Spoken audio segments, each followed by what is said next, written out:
Break के बाद स्वागत है आपका। रिवर फ्रंट बनाना अखिलेश यादव का एक ड्रीम प्रोजेक्ट था जो घोटालों की भीड़ चढ़ता दिखाई दे रहा है। इसी घोटाले मामले में सीबीआई ने कई ठिकानों पर छापे मारे जहां से महत्वपूर्ण दस्तावेज बरामद हुए हैं। तो चलिए हम आपको सबसे पहले वो 5 तस्वीरें दिखाते हैं जहां पर सीबीआई ने छापे मारे हैं। तो ये 5 तस्वीरें आप देख पा रहे हैं। नोएडा, बुलंदशहर, लखनऊ, गाजियाबाद, आगरा, यहां पर सीबीआई की तरफ से छापेमारी की गई है। तो रिवर फ्रंट घोटाला में छापेमारी की गई है और उसकी अलग अलग तस्वीरें कहां कहां पर छापेमारी की गई है उनकी तस्वीरें हम आपको दिखा रहे हैं। तो रिवर फ्रंट घोटाले को लेकर अब अखिलेश यादव की फजीहत हो रही है। अगले साल विधानसभा चुनाव हैं और चुनाव से पहले यही रिवर फ्रंट उनके गले की हड्डी बन गया है।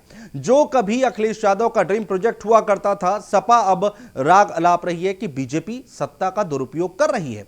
तो बीजेपी कह रही है कि जांच कानूनी कार्रवाई के तहत हो रही है। देखिए हमारी ये स्पेशल रिपोर्ट। रिवर फ्रंट में गड़बड़ झाला, हो गया बहुत बड़ा घोटाला।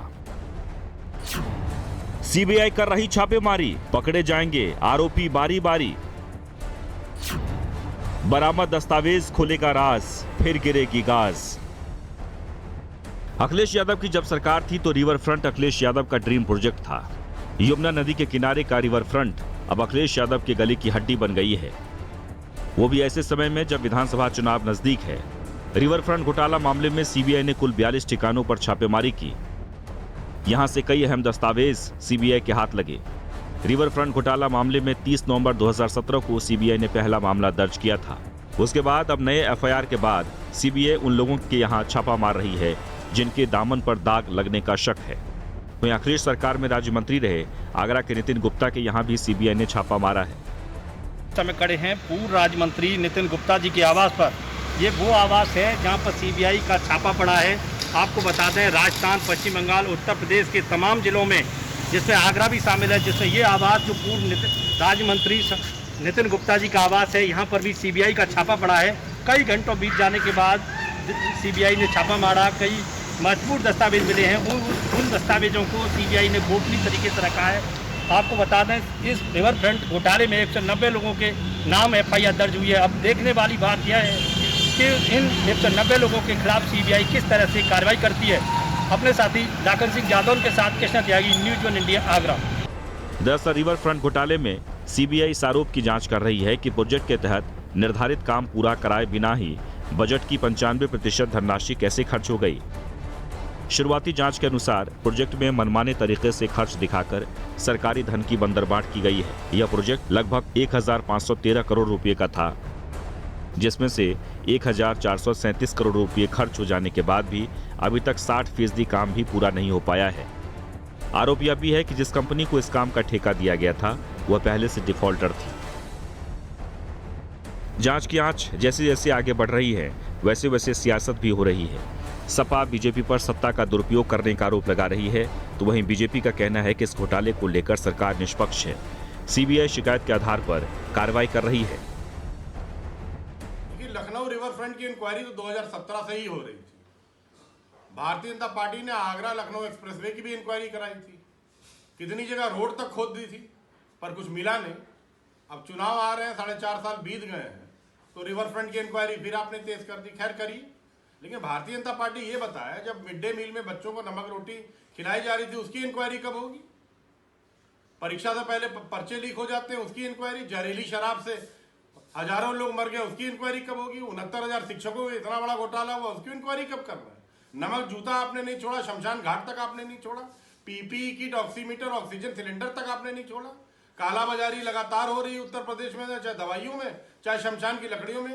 उसकी जांच कब करेगी भारतीय जनता पार्टी? इस पे भी तो प्रकाश डाले।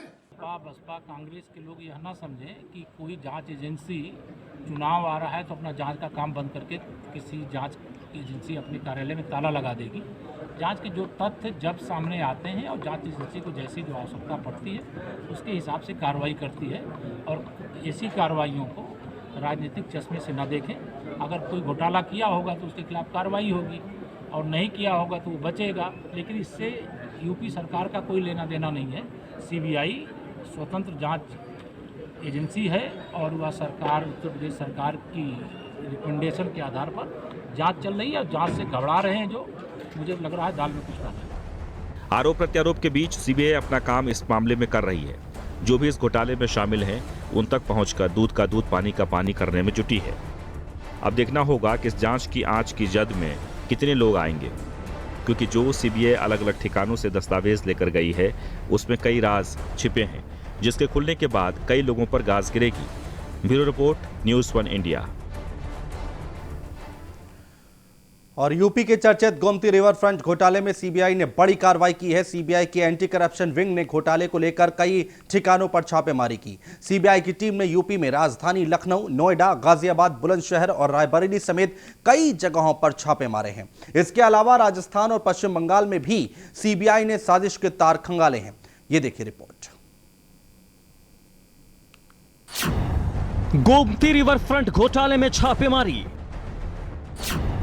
सीबीआई ने कई राज्यों में मारा छापा। कई इंजीनियरों के घर पर भी रेड। जांच के घेरे में सपा का ड्रीम प्रोजेक्ट। उत्तर प्रदेश के पूर्व मुख्यमंत्री अखिलेश यादव के dream project Gomti river front पर सीबीआई की नजरें तिरछी हो गई हैं। रिवर फ्रंट के मामले में सीबीआई की एंटी करप्शन विंग ने एक साथ उत्तर प्रदेश, पश्चिम बंगाल और राजस्थान में 40 जगहों पर छापेमारी की। यूपी में लखनऊ के साथ ही नोएडा, गाजियाबाद, बुलंदशहर, रायबरेली, सीतापुर, इटावा और आगरा समेत कई जगहों पर सीबीआई ने छापा मारा। इसके अलावा 3 चीफ इंजीनियरों के साथ ही 6 सहायक इंजीनियरों के घर पर भी सीबीआई ने छापेमारी की। शुक्रवार को सीबीआई इस मामले में 190 लोगों पर एफआईआर दर्ज कर चुकी है।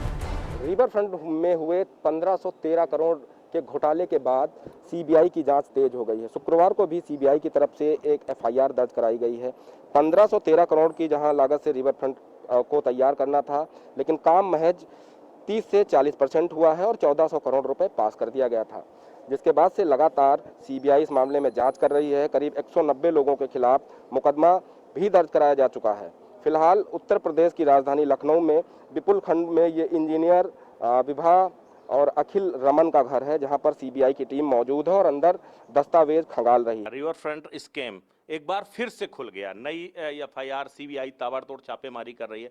सपा और कांग्रेस दोनों ने कहा कि एक बार फिर ईडी, सीबीआई और एसटीएफ जैसी तमाम जो सरकारी चिड़ियां हैं वो बाहर निकल आई हैं, क्योंकि अब बीजेपी को डर सता रहा है। नहीं, ये रिवर फ्रंट का जिस समय आदरणीय योगी जी ने शपथ दी थी तभी उसके ऊपर जांच के लिए बात कही थी। अभी नहीं जांच की बात करी थी, तो तभी जांच की बात करी थी।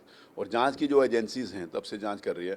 जांच प्रक्रिया के अंतर्गत चाहे सीबीआई के द्वारा या जो भी जांच की एजेंसीज हैं उनके द्वारा अपना कोई कार्रवाई करनी होगी तो वो करेंगे। सरकार का इसमें किसी प्रकार का रोल नहीं। अखिलेश यादव सरकार के दौरान गोमती नदी परियोजना में कथित अनियमितताओं की जांच के लिए सीबीआई ने दूसरी एफआईआर दर्ज की है। इस प्रोजेक्ट को लेकर शुरू से ही घोटाले के आरोप लगते रहे हैं, जबकि सपा सरकार के शासन के दौरान पूर्व मुख्यमंत्री अखिलेश यादव इसको अपना ड्रीम प्रोजेक्ट बताते थे।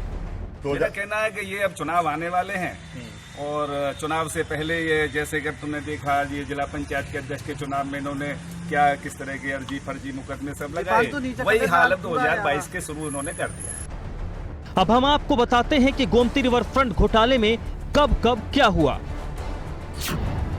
लखनऊ में गोमती रिवर फ्रंट के लिए सपा सरकार ने 1513 करोड़ रुपए स्वीकृत किए थे। इसमें से 1437 करोड़ रुपए जारी होने के बाद भी 7% ही काम हुआ। 95% बजट जारी होने के बाद भी 40% काम अधूरा ही रहा। 2017 में योगी सरकार ने जांच के आदेश देते हुए न्यायिक आयोग का गठन किया था। आरोप है कि डिफॉल्टर कंपनी को ठेका देने के लिए टेंडर की शर्तों में बदलाव किया गया था। पूरे प्रोजेक्ट में करीब 800 टेंडर निकाले गए थे, जिसका अधिकार चीफ इंजीनियर को दे दिया गया था। मई 2017 में रिटायर्ड जज आलोक कुमार सिंह की अध्यक्षता में कराई गई न्यायिक जांच में कई खामियां उजागर हुई। इसके बाद रिपोर्ट के आधार पर योगी सरकार ने सीबीआई जांच की सिफारिश की थी। घोटाले के मामले में 19 जून 2017 को गौतमपल्ली थाने में 8 के लोगों के खिलाफ आपराधिक केस दर्ज किया गया था। सीबीआई जांच को आधार बनाते हुए मामले में ईडी ने भी केस दर्ज कर लिया था। इस मामले में 8 इंजीनियर्स के खिलाफ पुलिस, सीबीआई और ईडी मुकदमा दर्ज कर जांच कर रही है। Bureau report, news 1 India.